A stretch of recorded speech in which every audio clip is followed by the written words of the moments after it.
Good morning, everyone. I want to talk about something that happened last night, July 16th, 2026, because I believe it deserves the attention of every American, no matter which political party you support. I've delivered my share of primetime speeches from the White House, so I understand what it feels like to stand behind that podium, knowing the entire nation and much of the world is listening. Every sentence matters. Every claim carries weight. The credibility of the presidency depends on the trust people place in the person speaking. Last night, the president addressed the nation from the East Room. Instead of announcing a major policy breakthrough or calling Americans together during a national challenge, he focused on the country's election system. During the speech, he argued that America's elections face serious security risks and claimed that China had obtained roughly 220 million voter records, along with raising concerns about voting machines and election integrity. Those statements immediately sparked a nationwide debate. Supporters argued they highlighted real security concerns, while critics questioned the evidence behind the claims and pointed to previous assessments from election officials and intelligence agencies. Regardless of where you stand, one thing is undeniable. When a president speaks from the White House, every word has consequences, and those words shape how millions of Americans view their democracy. Next voice. The president also claimed that voting machines were vulnerable to manipulation and suggested that government officials had hidden the truth from the public. Those are significant allegations, and they immediately fueled a nationwide debate. But here's the question many people started asking. If the system is truly in such danger, why have so many of the agencies responsible for protecting election security been reduced or reorganized over the past year? To understand that debate, it's important to look at how America's election security system was built. After the disputed 2000 election, Congress passed the Help America Vote Act in 2002, creating the Election Assistance Commission to modernize voting systems. Later, during President Donald Trump's first term, Congress established CISA to strengthen election cybersecurity, with Chris Krebs appointed as its first director. After the 2020 election, Krebs publicly described it as one of the most secure in American history. Since 2025, however, major changes have taken place. CISA has seen significant staffing reductions, and several federal programs focused on election security and foreign influence have been scaled back or eliminated. Supporters describe these moves as government reform, while critics argue they have weakened the nation's election security infrastructure. That disagreement now sits at the center of the debate following the president's speech. Critics point to several other decisions as well. They note that Tulsi Gabbard restructured the Foreign Malign Influence Center. Secretary Marco Rubio closed the State Department's Counter-Foreign Influence Office, and on July 9th, just 1 week before the president's address, the remaining members of the Election Assistance Commission were dismissed. Their argument is straightforward. If leaders believe election security is facing a crisis, why reduce or reorganize many of the agencies created to address those very threats? Now many people ask about the declassified documents mentioned during the speech. That's a fair question. Let's look at the main claims. First, the allegation that China obtained 220 million voter records. Much of America's voter registration data is already public information, and many states legally make those records available. Public reports have not shown evidence that obtaining those files changed votes or altered election results.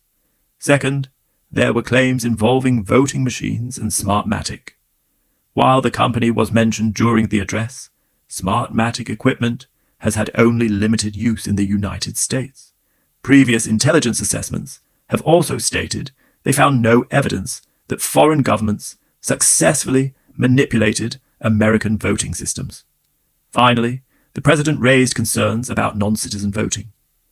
Critics responded by arguing that publicly available audits have generally identified relatively small numbers of confirmed cases compared with the total number of ballots cast. Even commentators reviewing the released documents have acknowledged that publicly available intelligence has not demonstrated that a foreign government successfully changed vote totals in recent federal elections. Those competing interpretations remain at the center of the national debate. Next voice, next voice. That's worth remembering because even commentators who reviewed those documents acknowledged that publicly available intelligence has not shown evidence that a foreign government successfully changed vote totals in recent federal elections. Let me say something about presidential prime-time addresses. They are reserved for the most serious moments a nation can face: war, economic emergencies, natural disasters, or issues that affect every American. They are not speeches that should be used lightly, because every word spoken from that podium carries enormous influence. Critics argue that the administration reduced or eliminated several election security programs, including major staffing cuts at CISA, changes to the FBI's foreign influence efforts, and the removal of Election Assistance Commission leadership. They say it's difficult to warn the public about election vulnerabilities, while also scaling back many of the agencies created to protect the system. The administration, however, has defended those decisions as part of broader government restructuring. That disagreement has become one of the biggest political debates surrounding election security today. Some major television networks, including ABC, NBC, and CNN, chose not to air the president's address live on their main channels, a decision that generated its own controversy. At the same time, the president called for investigations into several former intelligence officials, including Chris Krebs, arguing that the public deserves greater accountability. Supporters believe those actions are necessary. Critics believe they risk weakening public confidence in elections. Either way, the debate is no longer just about election security. It's about trust in the institutions responsible for protecting American democracy. Next voice. Next voice. Critics also point to the rollback of several election security partnerships and programs that previously supported state and local officials. They argue that many cybersecurity assessments, physical security reviews, and information sharing networks that once helped protect election infrastructure have either been reduced or eliminated. Supporters of those changes say they were intended to streamline government, while opponents believe they removed important layers of protection. The president's speech also focused heavily on election reform. According to critics, the message served three major political purposes. First, it increased pressure to pass the SAVE Act, which would require documentary proof of citizenship for voter registration and make mail-in voting more restrictive. Supporters argue the proposal strengthens election integrity. Opponents argue it could create new obstacles for millions of eligible voters who may not have immediate access to the required documents. Second, critics believe the speech established a political narrative ahead of the 2026 midterm elections by emphasizing concerns about election integrity regardless of future outcomes. Third, they pointed to reports that President Trump himself voted by mail in a